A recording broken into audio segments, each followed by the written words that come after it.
Sige, piliin natin yung gusto natin. Gusto natin ng maayos na buhay, iaayos natin ang buhay natin. Gusto natin syempre ng magandang buhay, magsisikap tayo. Gusto natin syempre na malayo sa kapahamakan, mag-iingat tayo. Pero tandaan natin tayo pa rin ay nasa mundo. So, anuman yung dumating sa buhay natin, ito ay tanggapin natin. At tanggapin natin na naniniwala tayo anuman ang mangyayari sa atin. Hindi tayo pababayaan ng Panginoon natin. Tumuro tayo sa itaas. Na parang sinasabi natin, hindi ko kaya kung ako lang. Pero dahil sumasampalataya ako, sigurado ko na mayroon akong magandang kahahantungan. Nag-iisa man ako, mahirap man ako, iniwan man ako ng mga taong inaasahan ko, gipit man ako, may sakit man ako, nanghihina man ako, sigurado kong may mangyayari pa ring maganda sa buhay ko. Dahil sumasampalataya ako kay Kristo.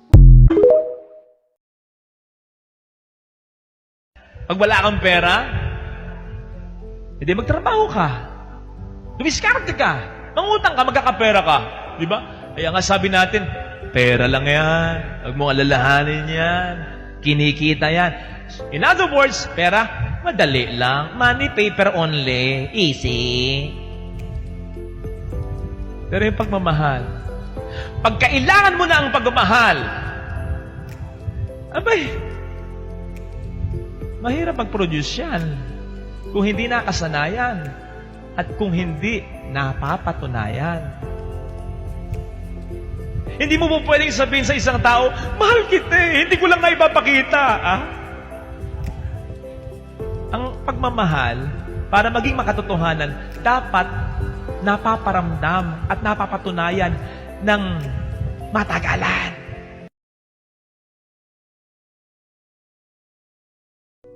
Magpatawad ka. Gumawa ka ng mabuti kahit sa nagkasala sa iyo. Mahirap ito. Pero kakayanin natin kung magkakaroon tayo ng mentality ni David. Ang sabi niya dito, for the Lord rewards those who are faithful and just. Ginagantimpalaan ng Panginoon ang taong tapat at matuwid. Yung hindi humihilig sa pagkakasala, anuman ang mangyayari. That's it. Lahat ng mabuting gawa, nire-reward ni God. Lahat ng mabuting gawa, nakapagpapalalim, nakapagpapastrong ng ating pananampalataya. Kung gusto mong mas maging tunay na anak ng Diyos, kung gusto mong mas lalong matuwa sa iyo ang Diyos, forgive. Iba ang mabuting gawa sa ngalan ng pagpapatawad.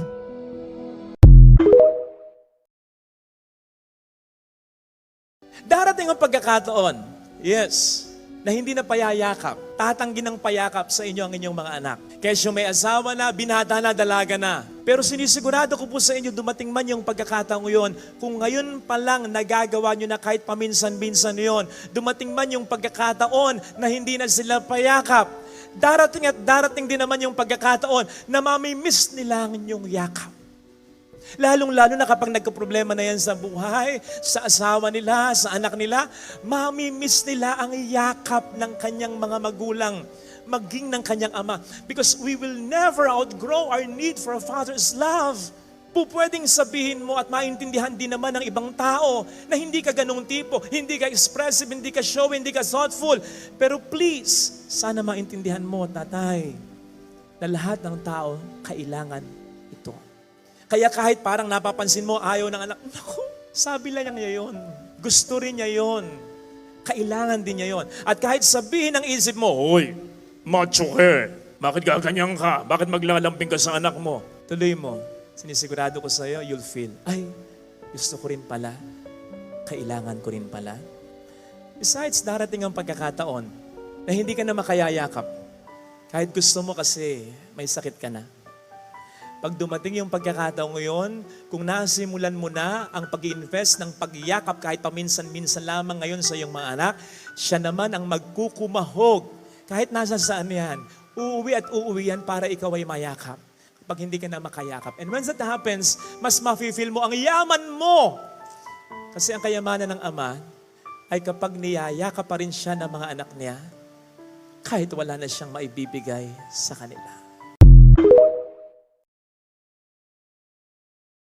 Kung isa-isahin natin at susweldohan natin ang ginagawa ng mga nanay natin, baka marami sa kanila ang noon pa'y iyayamanin na. At kung minsan, kumpara sa mister, ang mga misis talaga, para sa mga anak, ang mas pagod talaga. Oo, tama. Minsan mainit ang ulo. Oo, minsan nagrereklamo. Tao lang din naman, napapagod din yan. Dumadaing lang, pero hindi ibig sabihin, sumusuko na ang mga yan. Dumadaing lang sa atin. Kesa naman sa iba pang tao, sabihin, hayaan na, pagpasensyahan na natin. Besides, pagkatapos naman ng lahat, pagkatapos ng kanyang bunganga ay maging parang machine gun, pagkatapos maging parang leon ng mga yan, kakaatungal. Mrs. uli yan, nauliran. Nanay uli yan. Dumadaing lang, pero hindi ka naman sinusukuan. At mas mahalaga yan.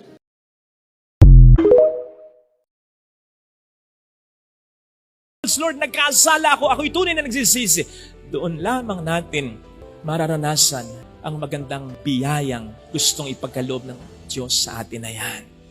Sapagkat kung hindi, mas palalalain lamang natin ang ating sitwasyon. Kasama ng sitwasyon ng mga nakapaligid sa atin. Tandaan po natin, sa tuwing tayo gumagawa ng maganda, hindi lamang tayo ang pinagpapala, kundi ang iba, lalong-lalo ng ating pamilya. Pero sa tuwing tayo nagkakasala, hindi lamang tayo ang sarili natin ang binabaw natin sa pagkakasala, kundi pati na ang mga tao sa atin ay mahalaga. Kaya pwede ba? Magbago na. Hindi man lang para sa iyo, kundi para sa mga taong tunay na nagmamahal sa iyo, sapagkat unfair sa kanila na sila ang mas magdala pa ng mga kalukuhan na ginagawa mo.